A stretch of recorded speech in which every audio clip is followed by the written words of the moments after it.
WhatsApp everyone, welcome back to the channel. आज हम discuss करने वाले हैं कुछ अच्छे objective questions from money and banking. तो देखता हूं यार कि बैंकिंग में से तुम लोग को कितने क्वेश्चंस हो सकते हैं जो थोड़ा डिस्टर्ब कर सकते हैं या कौन सा एग्जामिनेशन पॉइंट ऑफ व्यू से इंपॉर्टेंट है।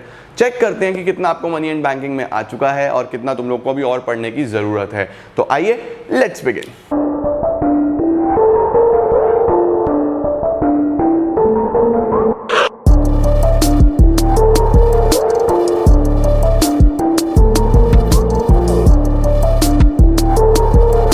तो शुरू करते हैं गाइस क्वेश्चन नंबर 1 के साथ। क्वेश्चन नंबर 1 है आपके पास, money supply is a dash concept. Easy है, आपके माइंड में आने चाहिए, स्ट्रेट फॉरवर्ड। मनी सप्लाई कौन सा कॉन्सेप्ट है? अगर मैं तुम लोग को ऑप्शंस दूं तो क्या स्टॉक है, क्या फ्लो है, या कोई अदर कॉन्सेप्ट है, इस तरीके के ऑप्शंस। तो आपको आंसर करना है कि मनी सप्लाई कौन सा कॉन्सेप्ट है।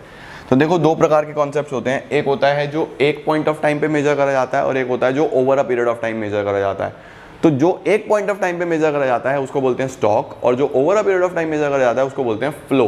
तो money supply basically is measured at a particular point of time, इसीलिए मनी सप्लाई कौन सा मेजर बनेगा? It is a stock concept. This measure of money supply represents highest degree of liquidity. कौन सा मेजर है जो रिप्रेजेंट करेगा highest degree of liquidity? सबसे ज्यादा लिक्विडिटी कौन सी होती है? तो हमारे पास जो मेजर सबसे ज्यादा लिक्विड होता है मनी सप्लाई में वो होता है M1।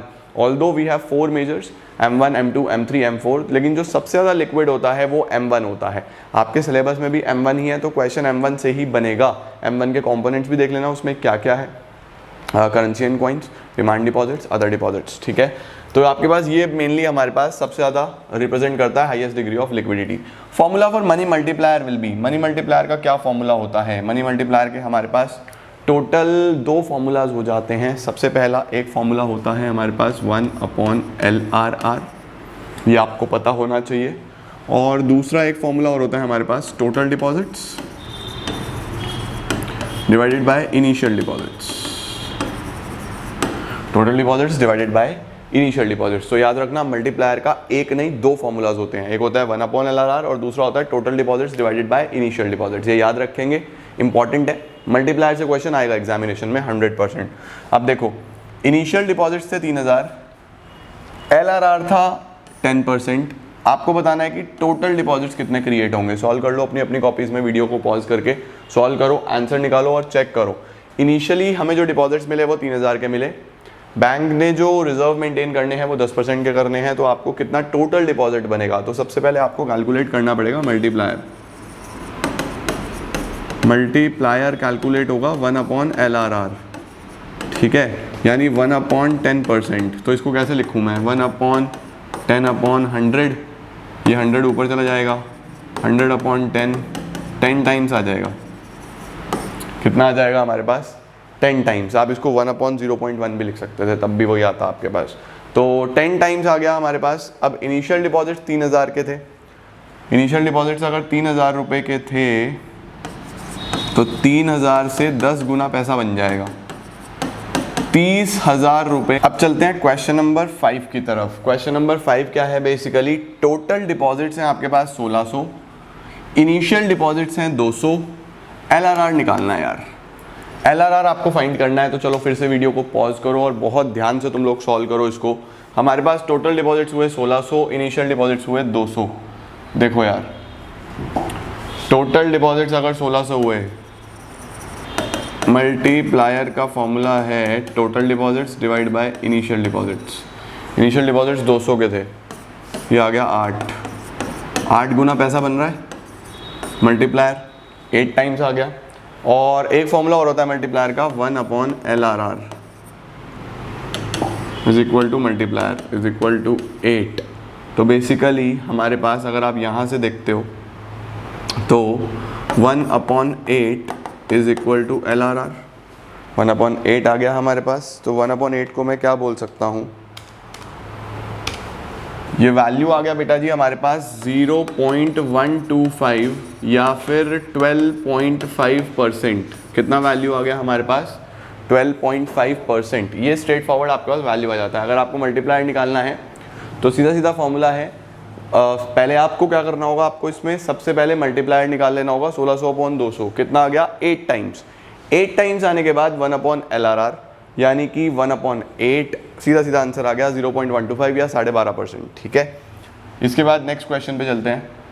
Central bank dash credit, central bank credit को क्या करता है? क्या सेंट्रल बैंक क्रेडिट को कंट्रोल करता है, क्या फॉर्म करता है, डिस्ट्रीब्यूट करता है, या कुछ नहीं करता? बेसिकली इसका आंसर बनेगा हमारे पास central bank controls credit, central bank controls credit. Next आता है मेरे पास the minimum percentage of deposits to be kept by with RBI by commercial banks. Commercial banks के पास जितना भी पैसा आता है उसका कुछ परसेंटेज कमर्शियल बैंक्स को किसके पास रखना होता है? आरबीआई के पास रखना होता है। उस पर्टिकुलर परसेंटेज को, उस पर्टिकुलर वैल्यू को हम लोग क्या बोलते हैं? इसके मैं तुम लोग को ऑप्शन देता हूँ। क्या मैं उसको CRR बोलता हूँ, क्या मैं उसको SLR बोलता हूँ, क्या मैं उसको ओपन मार्केट ऑपरेशंस बोलता हूँ, क्या मैं उसको मार्जिन रिक्वायरमेंट्स बोलता हूँ? तो हमारे पास 4 ऑप्शंस आ गए। कम से कम जो परसेंटेज जो किसके पास रखना होता है, कमर्शियल बैंक को आरबीआई के पास रखना होता है, उसको हम लोग क्या बोलते हैं? Minimum percentage of deposit to be kept with RBI by commercial banks. इसका सही आंसर बनेगा आपका CRR। CRR देखो मैंने तुम लोग को बताया था, C से CRR, C से सेंट्रल बैंक, यही तरीका है। जो अपने पास रखना होता है वो SLR, C से CRR, C से सेंट्रल बैंक, याद रखना।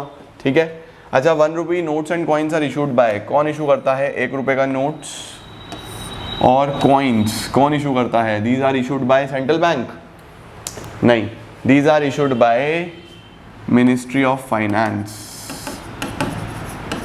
Ministry of finance. ठीक है, आपको डिफरेंस बताना है अमाउंट ऑफ लोन और सिक्योरिटी में। मतलब अगर मुझे 100 रुपये का लोन लेना है तो बैंक मेरे से 120, 130 रुपये की सिक्योरिटी मांगता है। तो वो जो डिफरेंस है 100 और 120, 30 में, वो जो डिफरेंस है उस डिफरेंस को क्या बोलते हैं? The difference between amount of loan and the security is termed as, क्या होता है?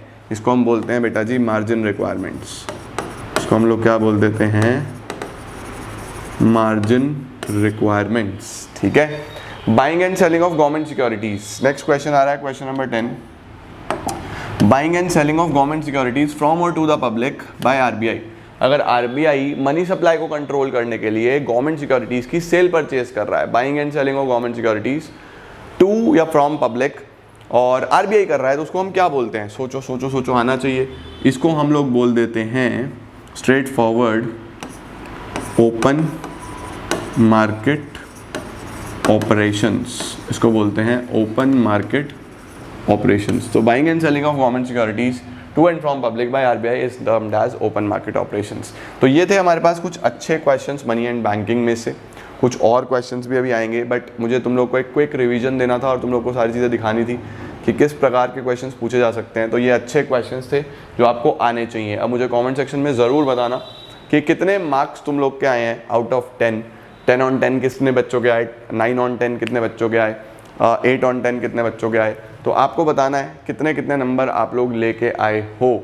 ठीक है, तो मनी एंड बैंकिंग के ये क्वेश्चन थे, कुछ क्वेश्चंस और लेके आऊँगा और अगली वीडियो में तुम लोग को रिवाइज कराता हूँ, कुछ अच्छे क्वेश्चंस कराता हूँ गवर्नमेंट बजट के, बीओपी के, फॉरेन एक्सचेंज के। तो मेक श्योर कि आप लोग बहुत बहुत बहुत अच्छे से ये सारा रिवीजन करके रख रहे हो। प्लेलिस्ट मैंने ऑलरेडी बना दी टर्म 1 के हिसाब से, प्लेलिस्ट में जाओ, प्लेलिस्ट बनी हुई है, अच्छे से अपनी पढ़ाई कंटिन्यू करो। This is it for today guys, thank you so much.